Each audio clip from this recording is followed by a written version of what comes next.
Friends, welcome to Mona's kitchen. Friends, இன்றைக்கி நம்ம என்ன ரெசிபி பார்க்க போகிறோம்னா சூப்பரான எல்லாத்துக்கும் ரொம்ப பிடிச்ச முட்டை குழம்பு தான் பார்க்க போகிறோம். இது சாதம், சப்பாத்தி, தோசை, இட்லி இது எல்லாத்துக்குமே சூப்பராக இருக்கும். கண்டிப்பாக செஞ்சு பாருங்கள். வாங்க அந்த ரெசிபி எப்படி செய்யணும்னு சொல்லிட்டு வீடியோக்குள்ளே போய்ட்டு பார்க்கலாம். இந்த ரெசிபி செய்ய ஒரு மிக்ஸி ஜார் எடுத்து வச்சுக்கோங்க. அதில் 2 பெரிய சைஸ் வெங்காயத்தை சேர்த்துக்கலாம். இது மாதிரி குட்டி குட்டியாக கட் பண்ணி சேர்த்துக்கோங்க. சேர்த்துட்டு 4 பல் பூண்டு சேர்த்துக்கலாம். சேர்த்துட்டு சின்ன பல்லாக இருந்துச்சுன்னா ஒரு கைப்பிடி அளவுக்கு சேர்த்துக்கோங்க. 2 சின்ன துண்டு இஞ்சி சேர்த்துக்கலாம். சேர்த்துட்டு 3 கிராம்பு, ஒரு ஏலக்காய் சேர்த்துக்கலாம். சேர்த்துட்டு ஒரு சின்ன சைஸ் பட்டை, ஒரு பிரிஞ்சி இலை சேர்த்துக்கோங்க. சேர்த்துட்டு 1 டீஸ்பூன் சோம்பு சேர்த்துக்கோங்க. 1 டீஸ்பூன் சீரகம் சேர்த்துக்கோங்க. 1/4 டீஸ்பூன் மிளகு சேர்த்துட்டு நல்லா நைஸ் பேஸ்ட்டாக அரைச்சி எடுத்துக்கோங்க. பாருங்கள், அரைச்சி எடுத்து வந்துச்சு. இது அப்படியே இருக்கட்டும். இப்போ அடுப்பில் ஒரு கடாய் வச்சுக்கலாம். கடாயை வச்சுட்டு கடாய் நல்லா ஹீட் ஆனதுக்கப்புறம் 1 டேபிள் ஸ்பூன் அளவுக்கு ஆயில் விட்டுக்கலாம். ஆயில் விட்டு ஆயில் நல்லா காஞ்சதும் இதில் கொஞ்சமாக சோம்பு சேர்த்துக்கலாம். சேர்த்துட்டு நல்லா பொரிய ஆரம்பிச்சதுக்கப்புறம் சின்ன துண்டு பட்டை சேர்த்துக்கலாம். சேர்த்துட்டு முன்னாடியே அரைச்சி வச்சுருந்தோம்ல வெங்காயம் விழுது, அது இதில் சேர்த்துடலாம். சேர்த்துட்டு அதே மிக்ஸி ஜாரில் கொஞ்சமாக தண்ணி ஊற்றி அலசிட்டு சேர்த்துக்கோங்க. இப்போ ஒரு கரண்டி வச்சு நல்லா கலந்து விட்டுக்கோங்க. வெங்காயத்தோட பச்சை வாசனையெல்லாம் போகணும். நம்ம பச்சையாகவே அரைச்சதுனால இதோட பச்சை வாசனைலாம் போகிற அளவுக்கு நல்லா வதக்கி விட்டுக்கோங்க. இப்போ பாருங்கள், நல்லா வதக்கி விட்டாச்சு. அதோட பச்சை வாசனையுமே போயிடுச்சு. இந்த ஸ்டேஜில் 2 மீடியம் சைஸ் தக்காளியை நல்லா நைஸ் பேஸ்ட்டாக அரைச்சி எடுத்து வச்சுருக்கேன். அதை இதில் சேர்த்துடலாம். சேர்த்துட்டு நல்லா கலந்து விட்டுக்கோங்க. பாருங்கள், நல்லா மிக்ஸ் பண்ணி விட்டாச்சு. இப்போ இதுக்கு தேவையான அளவுக்கு உப்பு சேர்த்துக்கலாம். சேர்த்துட்டு மசாலா பொருட்களை ஆட் பண்ணிக்கலாம். 1/2 டீஸ்பூன் கரம் மசாலா சேர்த்துக்கலாம்.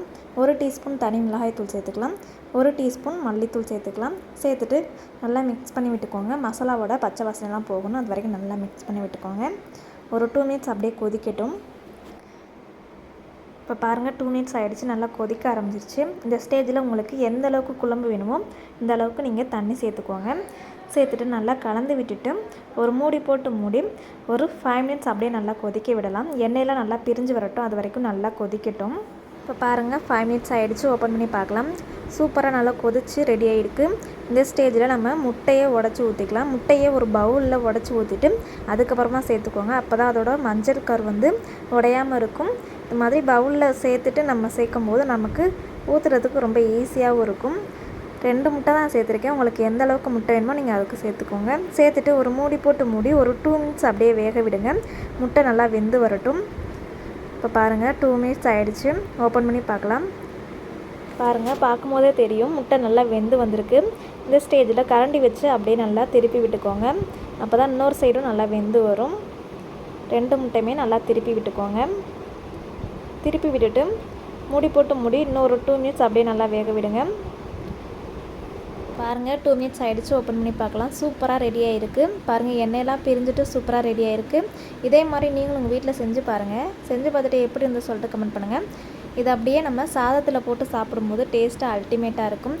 சாதம், சப்பாத்தி, தோசை, இட்லி இது எல்லாத்துக்குமே சூப்பர் காம்பினேஷனாக இருக்கும். கண்டிப்பாக செஞ்சு பாருங்கள். செஞ்சு பார்த்துட்டு எப்படி இருந்து சொல்லிட்டு கமெண்ட் பண்ணுங்கள். இந்த வீடியோ பிடிச்சிருந்தா லைக் பண்ணுங்கள். உங்களோட ஃபேமிலி அண்ட் ஃப்ரெண்ட்ஸ் எல்லாத்துக்குமே ஷேர் பண்ணுங்கள். இது வரைக்கும் நீங்கள் இந்த சேனலில் சப்ஸ்கிரைப் பண்ணலாம், சப்ஸ்கிரைப் பண்ணுங்க. மறக்காமல் பக்கத்தில் உள்ள பெல் ஐக்கானை கிளிக் பண்ணிக்கோங்க. அப்போ தான் நான் போடுற வீடியோஸ்லாம் உங்களுக்கு அடுத்தடுத்து நோட்டிஃபிகேஷனாக வரும். Okay, bye friends. நெக்ஸ்ட் வீடியோவில் பார்ப்போம்.